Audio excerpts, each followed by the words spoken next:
زکات فیتر بر کی واجب است؟ بسم الله والحمد لله والصلاة والسلام علی رسول الله، اما بعد. زکات فیتر بر شخص مسلمان، چه خرد و بزرگ باشد، چه مرد و زن باشد، چه آزاد و غلام باشد، واجب است. و دلیل آن همان چیزی است که بارها در درس‌های گذشته ذکر یادآوری کرده بودیم. و قسمتی از آن در روایت عبدالله ابن عمر رضی الله عنهما که آن را بخاری و مسلم و دیگران روایت کردند فرمودند: فرض رسول الله صلی الله علیه و سلم زکات الفطر صاعا من تمر او صاعا من شعیر.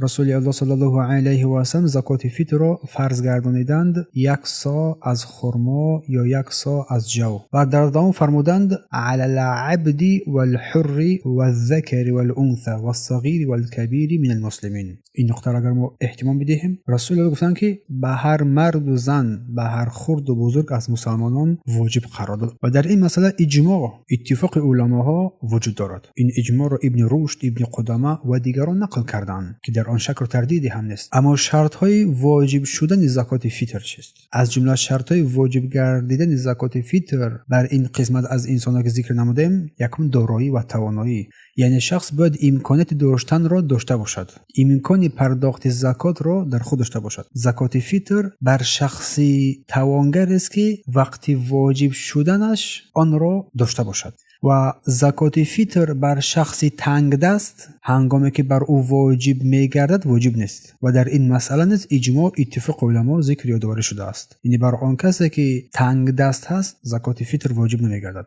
و کسی که در وقت واجب شدن زکات فیتر رزق یک روزه خود را ندارد، بر او زکات نیست. و این اجماع را ابن منذر و دیگران نقل یادآوری کردند. پس نقطه دیگر که غنی بودن، حد دارایی یعنی غنی بودن چگونه است؟ حدی که انسان را واجب میگرداند که بر او زکات مال پرداخت لازم است، مالی که غذایی داشته باشد از زیادتی خود، از رزق همان روزه خود زیادتی داشته باشد، از رزق اهل و فرزندان خود همان روزه بر زیاد داشته باشد. حتی اگر صاحب نصاب زکات یعنی مقدار مخصوص مالی که بر انسان جمع شد که از آن زکات مال پرداخت نشد، اگر بر این هم نرسیده باشد، پس زکات فیتر را ادا نماید. پس بر این نقطه ما دقت نماییم. حتی اگر نصاب نداشته باشد ولی غذای زیادتی از نیاز یک روزه خود بیشتر را دارد، بر او زکات فیتر واجب می‌گردد. و این مذهب جمهور علما، مالکی‌ها، شافعی‌ها و حنبلی‌ها و بسیاری از سلف همین نظر را ذکر یادآوری کردند. و دلیل آن قول الله سبحانه و تعالی است که فرمودند: لا یکلف الله نفسا الا وسعها. الله هیچ کس را جز به اندازه تواناییش مکلف نمی‌کند. یعنی آنچه که تو توان داری الله تو را به آن مکلف کرده است و آنچه که توان نداری از اراده تو بیرون است، بر او تو مکلف نیستی. پس کسی که توان دادن زکات فیتر را ندارد، بر او واجب نیست. و همچنین الله سبحانه و تعالی می‌فرماید: و ما جعل علیکم من الدین من حرج. و در دین بر شما تنگی قرار نداده است. پس مقدار زکات فیتر در حدیثی که از عبدالله ابن عمر رضی الله عنه آمده است که رسول الله صلی الله علیه و سلم فرمودند که زکات فیتر را یک صاع از خرما یا که یک صاع از جو فرض گردانید. یک صاع تقریباً 2.5 یا 3 کیلوگرم است. این حدیث مطلق آمده است. بین شخصی بای و فقیر نصاب قرار نداده است، فرق نگذاشته است، بلکه بای و فقیر آن همین مقدار باید پرداخت نمایند. پس هر مسلمانی که زیادتی از آن رزقی که دارد داشته باشد از روز خود، پس زکات فیتر برای او واجب و حتمی میگردد. و حکمت از مشروعیت زکات فیتر باشد در حدیث عبدالله ابن عباس رضی الله عنهما که آن را امام ابن ماجه و ابی داود روایت کردند که فرمود: فرض رسول الله صلی الله علیه و سلم زکات الفطر.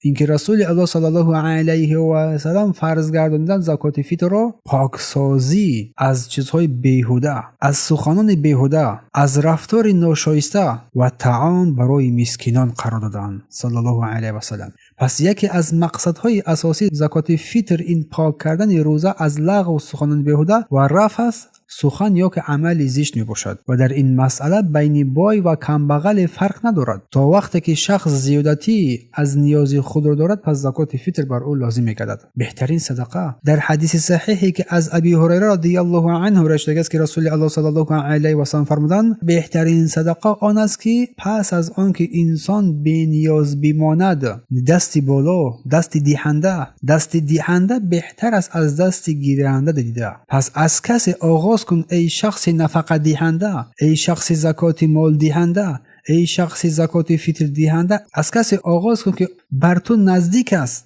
و از جمله نیازمندان احتیاجمندان است. پس این زکات فطر بر هر شخص مسلمان واجب گشته است، خواه خرد و بزرگ باشد، خواه مرد و زن باشد، خواه زندانی و آزاد باشد، غذای یک روزه خود را داشته باشد و این غذا بر مسکین ها و بیچارگان بی‌نیازان داده می شود تا که خوشحالی و خرسندی بر قلب‌های آنها نیز قرار داشته شود. و این زکات فطر از برنج، گندم، خرما و دانگی مانند این چیزها از 2.5 تا 3 کیلو سر هر نفر داده می شود و این حکمش واجب است. دلیل آن حدیثی ابن عمر رو گفتم رضی الله عنه و این کمک بر فقیران، دستگیری نیازمندان می باشد و مقدار آن را 1 سا گفتم که 1 سا تقریبا 2.5-3 کیلو است از غذای معمولی همون کشور، برنج، خرما، هر چه که باشد از دانگی ها. و وقتی برآوردن آن باشد روز عید پیش از این بهترین وقت است، پیش از نماز عید بهترین وقت است. اگر این وقت برای تنگی کرد یا روز پیش از عید یا که 2 روز پیش از عید دادن آن هم برای تو روا است، برای فقیران، مسکینان، بیچارگان، بینوایان. اما زکات به غیر مسلمانان دادن جایز نیست و همچنین بعد نماز عید آن را تأخیر کردن این هم جایز نیست و توفیق از جانب الله سبحانه و تعالی است.